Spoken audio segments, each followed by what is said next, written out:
অন্য কারো কাছে সহায়তা আমাদের অস্তিত্ব টিকে রাখতে হবে না। যতদিন বাংলাদেশের ভূখণ্ড থাকবে, যতদিন এই বাংলাদেশের মানুষগুলো থাকবে, শহীদ রাষ্ট্রপতি জিয়াউর রহমানের আদর্শ উদ্ভাসিত থাকবে এবং আমাদের দল বাংলাদেশ জাতীয়তাবাদী দল আপনাদের পাশে ইতিপূর্বেও ছিল, ভবিষ্যতেও থাকবে। আমাদের নেত্রী দেশের স্বার্থে এক চুল তাকে কেউ দাঁড়াতে পারেনি। এত কষ্ট সহ্য উনি করেছেন, নিজের জীবন বিপন্ন করে দিয়েছেন এই 18 কোটি মানুষের ভালোর জন্য।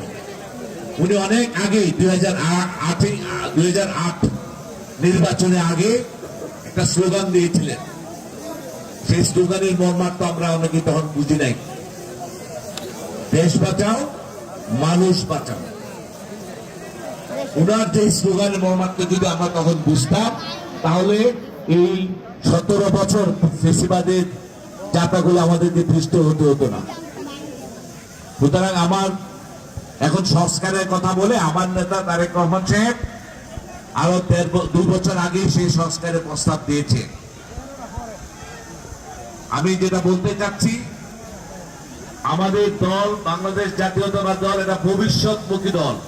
জনগণকে নিয়ে ভবিষ্যতে কিভাবে বাংলাদেশে উন্নতি করা যায়, কিভাবে বাংলাদেশকে সুরক্ষিত করা যায়, সেটাই আমার নেতার একমাত্র দর্শন।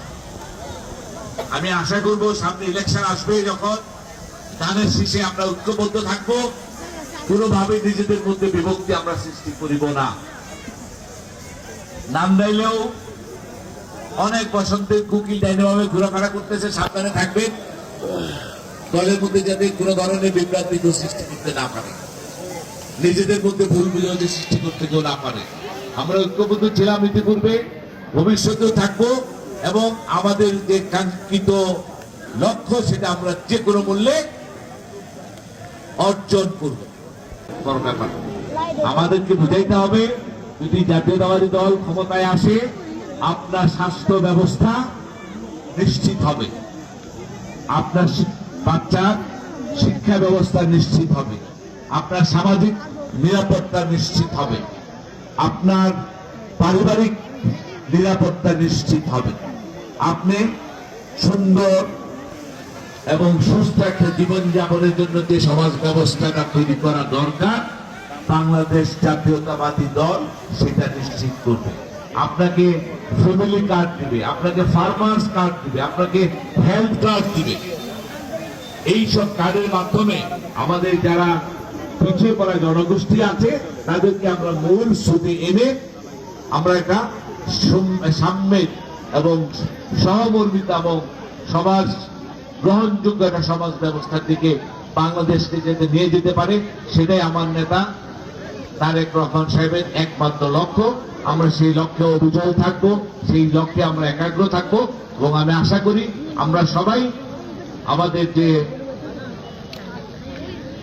দেশনেত্রী বেগম খালেদা জিয়া শারীরিকভাবে অসুস্থ, সবাই তার জন্য প্রাণ খুলে দোয়া করব।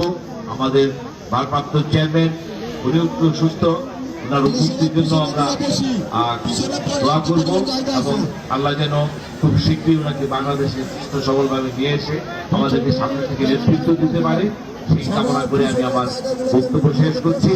বাংলাদেশ জিন্দাবাদ, বাংলাদেশ জাতীয়তাবাদী দল জিন্দাবাদ, শহীদ রাষ্ট্রপতি জিয়াউর রহমান অমর হোক, দেশ নেত্রী বেগম খালেদা জিয়া জিন্দাবাদ, ভারপ্রাপ্ত চেয়ারম্যান তারেক রহমান জিন্দাবাদ। আসসালামু আলাইকুম।